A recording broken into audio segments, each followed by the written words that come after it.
Hey guys, it's Aiden from GamerzClass. Today I'm going to be doing a hero guide on Troll Warlord, one of the stronger heroes in the current meta of Dota 2.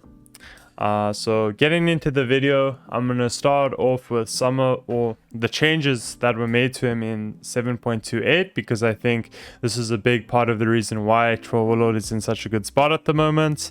And then I'm going to be going over a replay, showing you guys some kind of tips and some things that are important to do on this hero throughout the laning stage and the mid game. And yeah. If you like this type of content, go to GamerzClass.com. For just $9.99 a month, watch masterclasses with pro players, join exclusive live sessions, and get 24/7 access to coaches and other high MMR players. Get full control of your ranked games and start owning with our Supreme Dota 2 membership.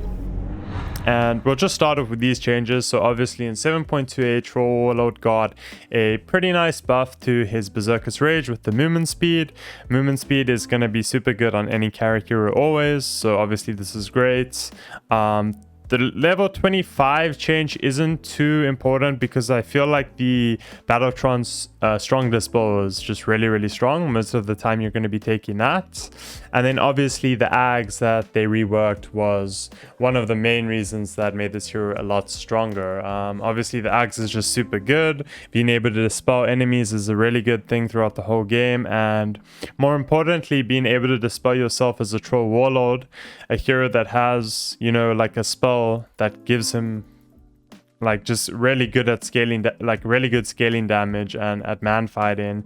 Any item that allows you to survive is gonna be really good, especially when it's an item like your Ags that gives you stats and is not that expensive either. So it's just a really good Ags. It also reduces the cooldown and mana cost, so it's really solid.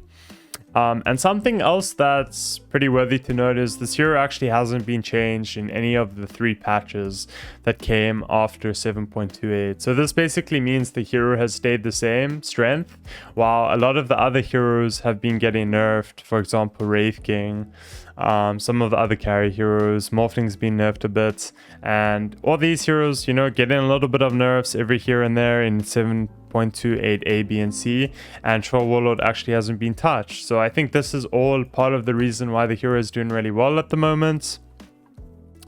And I'll just give a kind of a brief explanation of how I see Troll Warlord and when I want to pick the hero.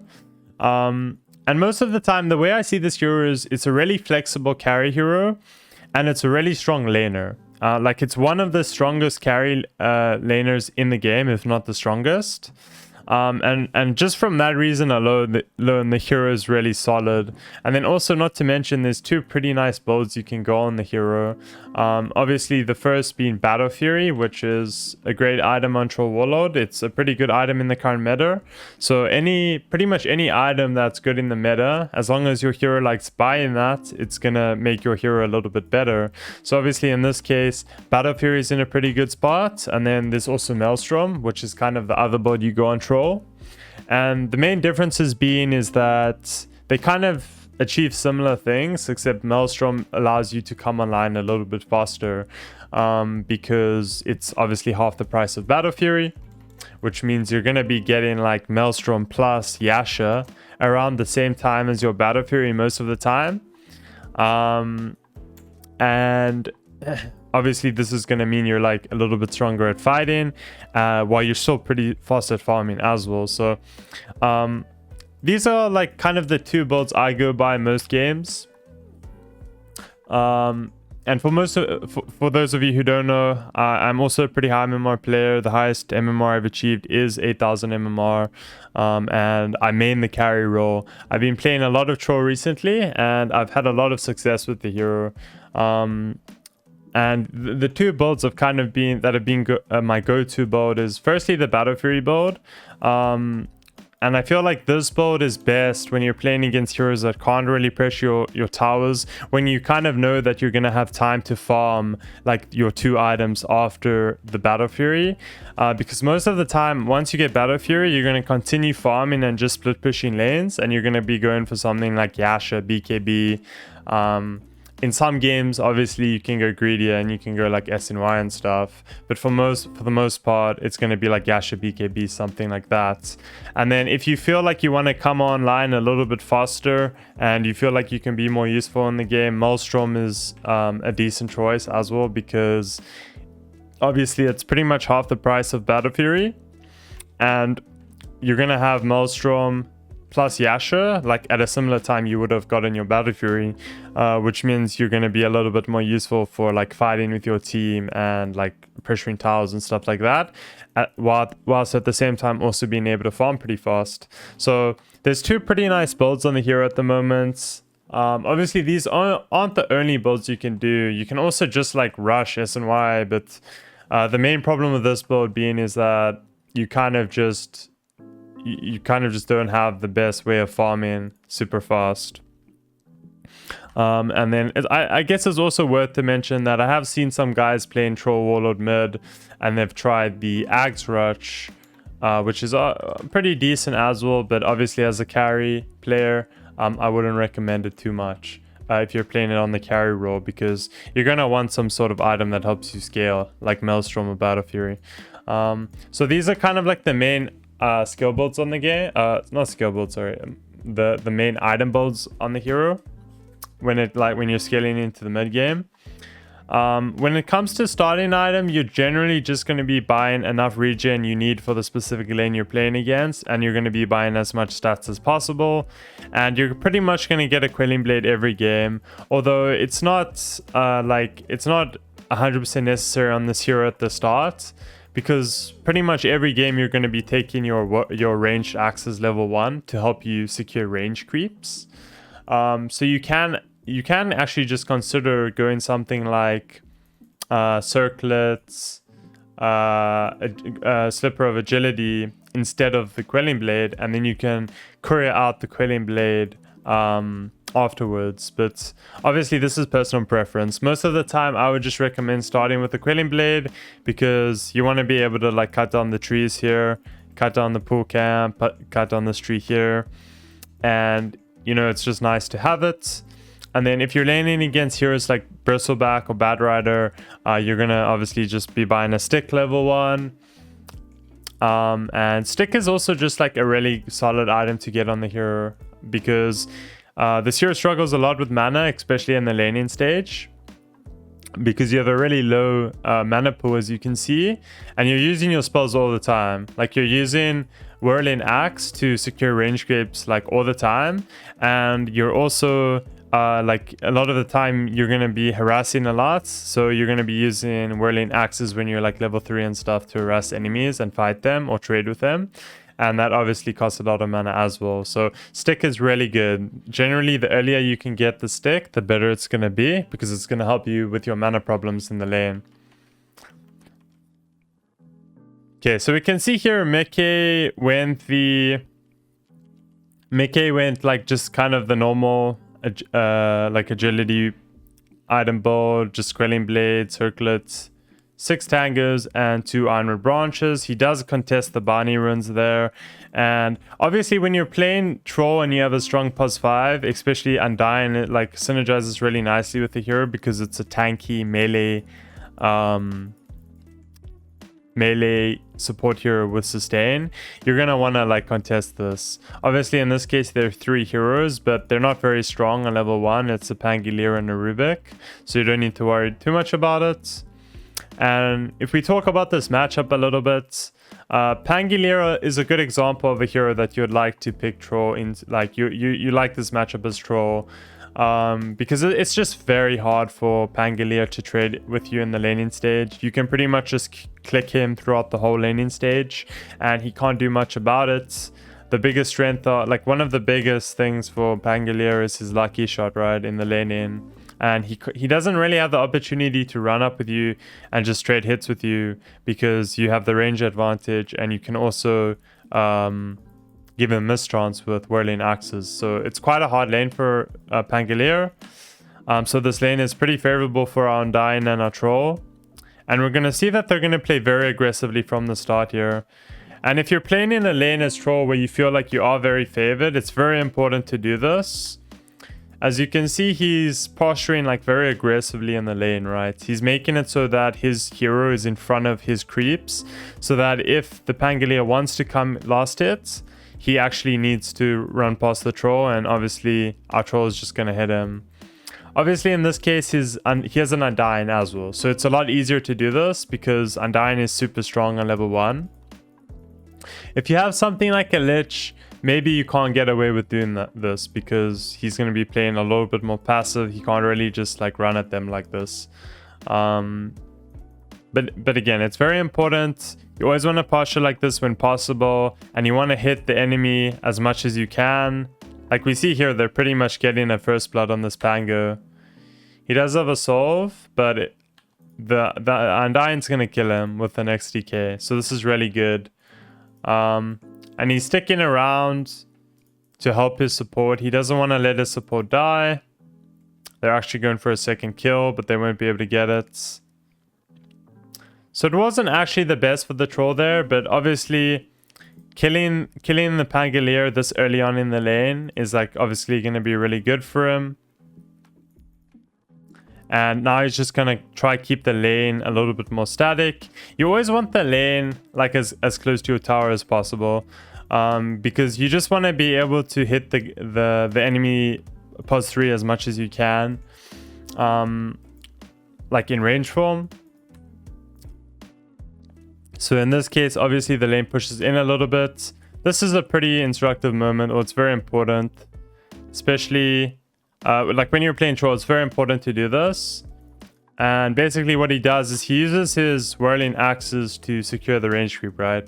But there's a certain way that makes it a lot easier to secure it and make sure that the enemy can't deny it. And the way to do this is that first you auto attack, and then as you auto attack, like basically as your auto attack starts flying, then you're gonna throw your axes. So basically what you're trying to do is you're trying to make your auto attack and your axes land on the creep around the same time, so that you're going to be killing this creep from an undeniable HP range. So it's pretty much impossible for the enemy to deny the creep unless you do it perfectly. And unless he gets the timing perfectly. But as we can see here, he does it really well. He is a rank 6 player after all, so this is a really cool trick to do with troll. And you're gonna notice that if you start playing the hero and you just try to last hit range creeps by just throwing your axes straight up without auto attacking like at the same time, you're gonna get a lot of the creeps denied because this flies pretty slowly, and this is just a really good way of always securing it. So it's something pretty important to do during the laning stage.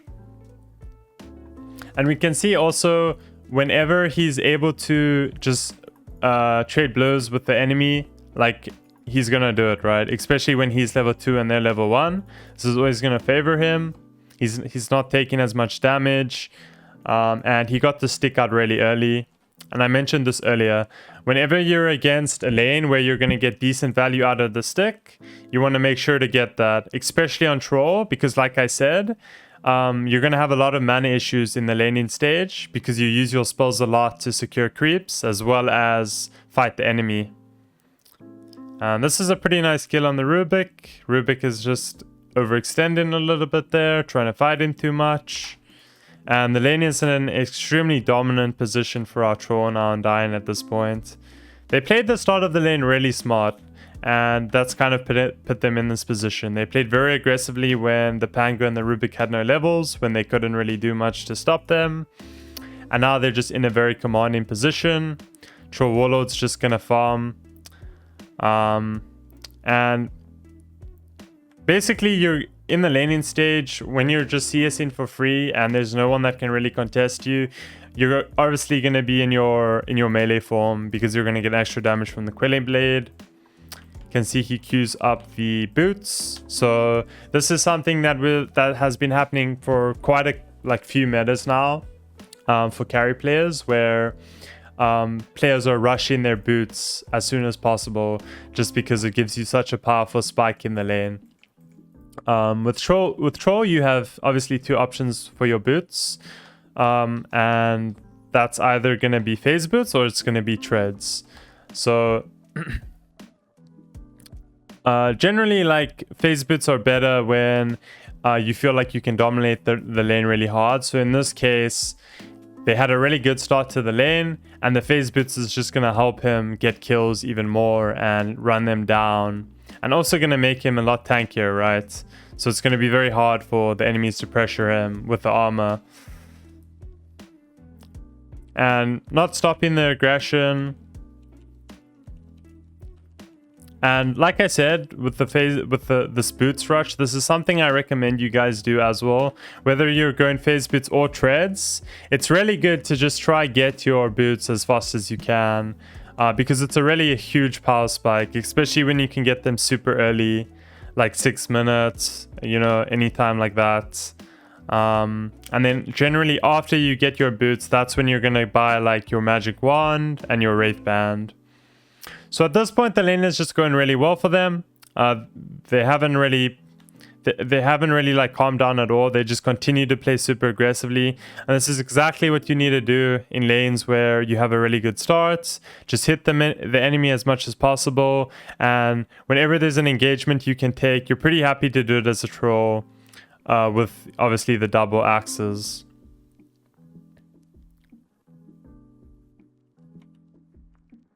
Okay, so queuing out the phase boots now. Queuing up the raindrops. This is another really good item to consider on Troll Warlord. Basically for the reason I already stated, which is he has mana issues. Raindrops gives you really nice mana regen, and it also blocks a lot of damage. So if you're playing against heroes that like Legion or Mars, the raindrops are really nice. So that's pretty nice to keep in mind as well.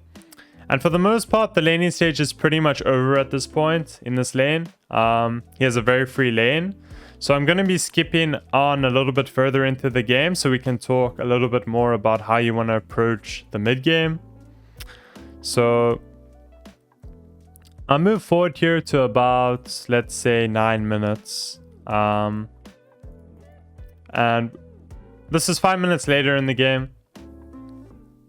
And we'll just go over some of the things he's doing. So at this point in the game, if you've done really well in your lane, most of the time you're going to continue playing in your safe lane.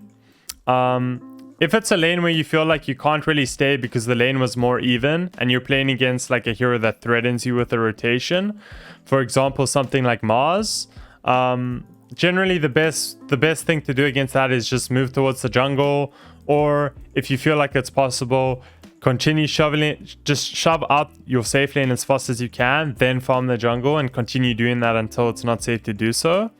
When it's not safe to do that anymore, you're going to be looking to move towards like the top area, possibly try pressure this tower, something like this. But for the most part, you're going to want to stay in your safe lane as long as possible, and shove out this lane as fast as you can to get yourself out of danger. And then as soon as you've shoved this in, you're going to go to the jungle. But like I said, if it's a game where your safe lane was more even, you didn't dominate as hard, you're probably not going to be able to do this for like as long, because the enemy offlane is going to be a higher level. He's going to have higher threat on you, so one rotation makes a very easy kill. So in those situations, you're going to be relying on your jungle a lot more, and you're also going to be interested in maybe making some rotations to the top lane, possibly not really the mid lane, only if you feel like it's a free tower or something. But there are situations where it's good. Okay, and in this case, he's going the Battle Fury. So basically, like I said earlier, when I recommend Battle Fury is when you've had a really good lane and you feel like you're going to have a really good timing on the Battle Fury. What I consider a really good Battle Fury timing is pretty much anything before 13 minutes. So if you feel like you're going to be able to get the Battle Fury plus your boots, plus your Wraith Band, plus your Magic Wand before 13 minutes, then most of the time you're not really going to be able to be punished for it, unless you're playing against some very aggressive heroes like that can push your towers. For example, heroes like Beastmaster, heroes like Drow, you know, basically, or maybe Lycan. Maybe Lycan is a better example, like Beastmaster, Lycan, for example. In those cases, you're going to be a little bit more focused on buying your core items. Like, you can consider in those situations just going like Maelstrom and then either Yasha or it's just straight BKB. So you can go like Maelstrom, Yasha, BKB. something like this, right? Again, if you do feel like you're going to get your Battle Fury really early and you had a free lane, you can normally get away with it because the enemy can't punish you that much if you get your Battle Fury plus all your other mini items at like 12-13 minutes. But yeah, like I said, in other games where you feel like you need to play a little bit more active, I would recommend like the Maelstrom build into something like Yasha. And then most of the time you're going to be going BKB after that. But we can see in this game, the lane has just gone too well for him. So he's able to kind of do whatever he wants. He's even just diving the Rubik here. Gets a little bit juked there. And he's in a little bit of trouble here, but he should be fine. He can just run it off. And again, your main focus in games like these is you're just trying to get your Battle Fury as soon as possible. So you're going to be using your spells to farm all the time. You know, your whirling axes to just clear the wave super fast. And once you get the Battle Fury, you're still just going to continue farming pretty much. As a troll warlord, when you're going the Battle Fury build, your main objective is to go something like Battle Fury, Yasha, and then once you have your BKB is when you're actually interested in starting to take fights more frequently. You rely on your BKB quite a lot as this hero because he is weakest to magical damage. Obviously, against any physical damage cause, he has whirling axes, which makes them miss 60% of their hits. So he's really good against other physical damage cause. But he does struggle a little bit versus magic heroes because of his lower HP before he has items. And yeah, so something to keep in mind. You do rely on your BKB quite a lot as this hero. So something to look out for the drafting phase as well that's noteworthy is when you're playing against a lot of physical damage core heroes like TA, and even, what's another example? Maybe a hero like TA or any physical damage safe laner like maybe Troll Warlord, not Troll Warlord, Slark or Anti-Mage. The whirling axis just becomes a lot more valuable. But the hero is really good against heroes like TA and also Ursa. Ursa is a really good example. So heroes like Ursa and TA are probably the best examples where your whirling axes are really good. Obviously in Ursa's case, he can debuff it with his ult, so you do need to play around that. Okay, and I'm going to speed up the replay a little bit here. For the most part, when you're in a situation like this, you're not really interested in pushing tiles or anything, or trying to be too active. You're just looking to farm as much as possible. When the opportunity does arise and you're in a game where you're like this far ahead, this early, then obviously there are opportunities where you're going to be able to fight because the hero isn't the weakest. But for the most part, you're just going to be focusing on getting your items and you're going to be trying to fight once you get those. In games where you are further ahead, you are able to do things like these because the hero has a really good skill set at fighting early. Like the ult is really good at keeping you alive in those early engagements, which is like the biggest worry about joining fights as a carry is that you're going to die. And you also have obviously the whirling axes. So these are your main tools that you use to survive. And it's very important also when you use your ult. We can see here how he holds the ult until very late in the fight. He doesn't panic when he gets initiated on. He holds it for as long as he can. And then in a situation where he's actually able to get hits off, he gets a lot of regen off of his ultimates. Okay, and we can see from his build, he's doing the build that is pretty much the most common one, where you just go Battle Fury, you go one casual Yasha, then you go BKB. And then after the BKB, generally you're going to be going S and Y, or you're going to be going something like Manta. In this case, he'll probably go Manta because he's playing against Staccato. So he can obviously debuff a lot of the stuff Kato is doing. And also, there's going to be a Morphling with E-Blade. So Manta is very useful against that. There's a Quap. There's daggers. There's Fade Bolt. So there's a lot of stuff that Manta is decent against. So I'd say Manta looks a little bit better than SNY in this situation because of that.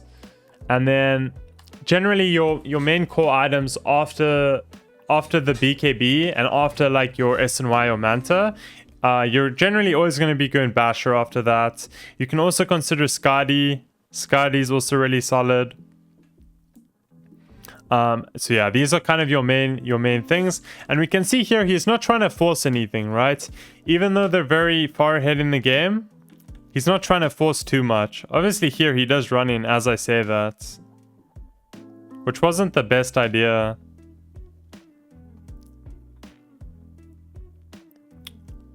And it looks like he will end up dying here.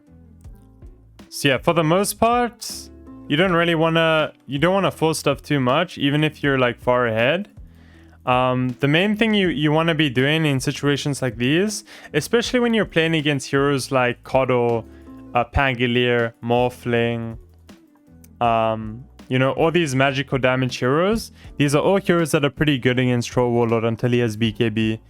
Because they're all targeting one of his biggest weaknesses, which is his weakness to magic damage, right? He has low HP, and his spells only help him against physical damage. So when he's getting E-bladed and when he's getting rolled on, he has no counterplay to that unless he has a BKB. So it's very, very important that you don't like try play too aggressively before you have that BKB, because you do rely on that item a lot. Obviously in some games, if you feel like they don't really have any magic damage that punishes you, then you don't really need to worry about it as much, and you can play a little bit more greedy. You can try fight a little bit more before you get your BKB, because they obviously don't have enough control, etc. But in games where you're playing against heroes like Pangolier and Kodo, you want to focus on that BKB. And we can see here, even in this game, ranked 6 player that has played pretty much perfectly up until this point makes a bit of an error there by trying to force a fight into like no vision, instead of just relaxing and kind of pushing out his lanes. They're very far ahead and they kind of throw the game a little bit here. So it's very, very important to focus on that. Obviously it doesn't go too badly, like they still get the Morphling kill, but they give the +5 Quap an ultra kill. It's not too bad, like they're still far ahead. Whereas if the Morphling gets an ultra kill, it's a completely different story, right? If Morphling gets the ultra kill there, it's very, very bad for the game, because then Morphling is just going to be way ahead and his game is going to be looking good. Well, he won't be way ahead, but he would have caught up fully pretty much. So again, I would say one of the biggest things to look out for on this hero in the mid game is don't be too greedy before the BKB. You need to watch out for that a lot. Okay, so at this point, one of Troll's other strengths, Roshan. Obviously, at any point in the game, this hero is very, very good at killing Rosh. Simply just due to the fact that he has Fervor. And obviously, you always want to look out for this. Whenever enemies are like showing like this, like very far on the opposite side of the map, and you have vision of, let's say, 2 other heroes, you can always try sneak rushes in this position. Obviously, you need to be sure that they don't have wards, but if you think they do have a ward, you just want to try use a smoke. And this is a pretty common play you'll see that like pro players make in pub games after mistakes happen, is they'll immediately try like strike back with some sort of counterplay. So in this case, he recognizes that they're very split up on the map. They're in no position to contest a Roshan. They have super good vision here. So it's just a free Roshan. And this is going to be really, really good for him. He's going to get an Aegis. And the Aegis is actually going to allow him to play a little bit more aggressively before the BKB. Because basically, sure, the enemy have a lot of spells that you need BKB against. But if you have 1 life that you can just throw away, where you waste Pangolia's ults, and you waste, let's say, a bunch of the Morphling spells, you waste a bunch of Ruvik spells. Once you're up and all these spells on cooldown, especially the Rolling Thunder, I think this is the most important one there. You're gonna actually be able to fight because all their spells on cooldown, right? But still. So now he has Aegis, he's going to be able to play a little bit more aggressively, as we're going to see. He's going to be able to pressure towers, go for kills a little bit more, and actually play active because he can rely on the second life. But you still need to be very careful about overextending in these situations. Until you have the BKB, you're never like fully safe to just commit to fights the whole time.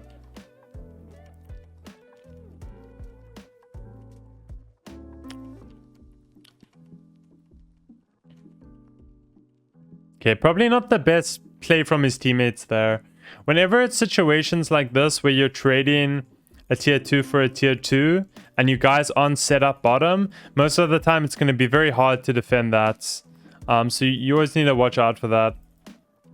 But it does look like it's not going too badly there.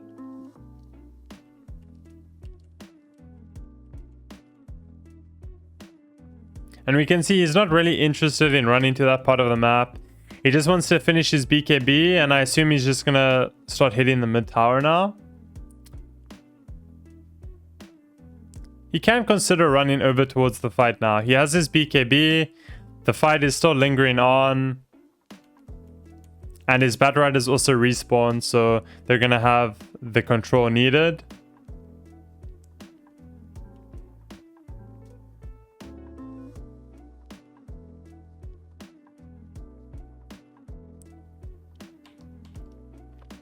One of the very important things about Troll Warlord as well when it comes to team fights is you need to be very careful, about not getting baited into using your ultimate too early. A lot of the time, if you use the spell too early, it's gonna mean that, like, for example, if you're sieging high ground and you're like about to die or something, if you use your ult, you're gonna just kind of like suicide because your hero's just gonna run at the nearest hero, right? So you need to be very, very careful about using your Battletrons. In the team fights, most of the time, like when you're playing against heroes like Morphling, you actually like to just try run at this hero as much as you can. But obviously, you're just gonna be hitting whatever not able to run away. So if you'll tiny stun someone in a fight, you're just gonna hit the guy that he stuns. But like I said, a lot of the time, whenever you can kind of just 1v1 like smack the enemy, you love doing that as Troll, because he's like similar to Ursa, right? Except that he has fervor and he has roots, so he can kind of just net the enemy in place and just force a man fight, which pretty much no hero can beat him at if you just 1v1 hitting him without using any items or spells. So you love those situations where you can just get on top of like a Morphling and just permanently root him, use your BKB and your ult, and just get him out of the fight as soon as possible. Okay, and at this point, the game is pretty straightforward. Like, they're probably going to look to go high ground relatively soonish.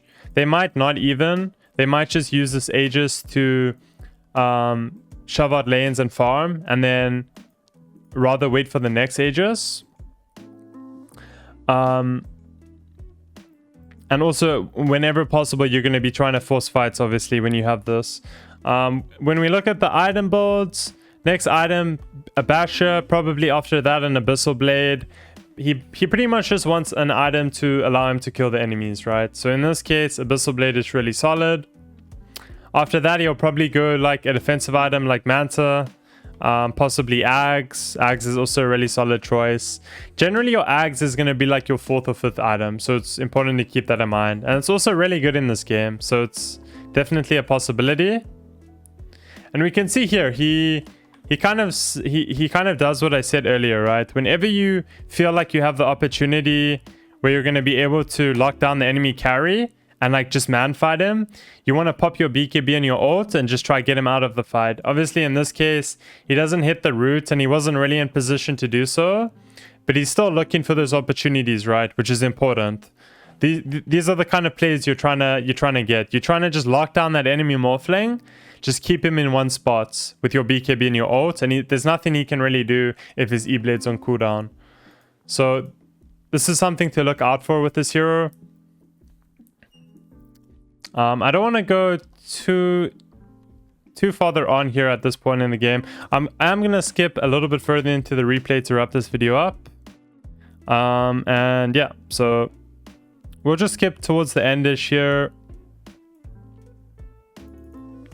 And we'll see how they approach taking the high ground. So basically here, they get the second rush. Obviously it is uncontested, so it makes it a lot easier for them. In this case, they're just very far ahead, so it makes it very simple to go high ground. But like you can see, he didn't really force anything too much in that mid game. The important thing is that you keep on farming until you have the items that you need, right? So in this case, he went for the Abyssal Blade, he went for the Agnums after the Abyssal Blade. It all makes like a lot of sense. It's very logical item decisioning. He buys the Abyssal Blade to help him lock down these elusive heroes like Quap, Morphling, and Pangolier. And then the Agnum Scepter is just very useful against the E-Blade, Quap Dagger.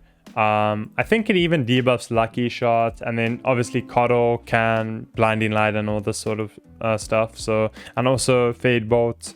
So you pretty much just want to continue farming when you're going this Battle Fury build. You want to get the items you need to deal with the enemy heroes.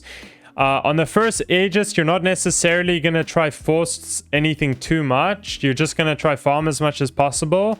Whenever you can take a fight, you're going to, especially if you have BKB. And you're going to be using primarily that first Aegis to just take map control, take as many towers as you can. But again, you're not really too bothered on forcing high ground unless you're really, really far ahead. For the most part, you just want to use that first Aegis to get ahead. And then you're going to go for the second rush. And that's when you're going to be looking to actually finish off the game and go high ground like we see here. So yeah.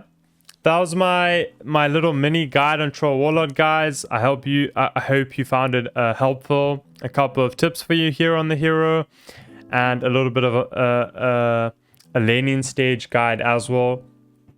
So I hope you guys enjoyed the video, and I'll see you in the next one. Cheers.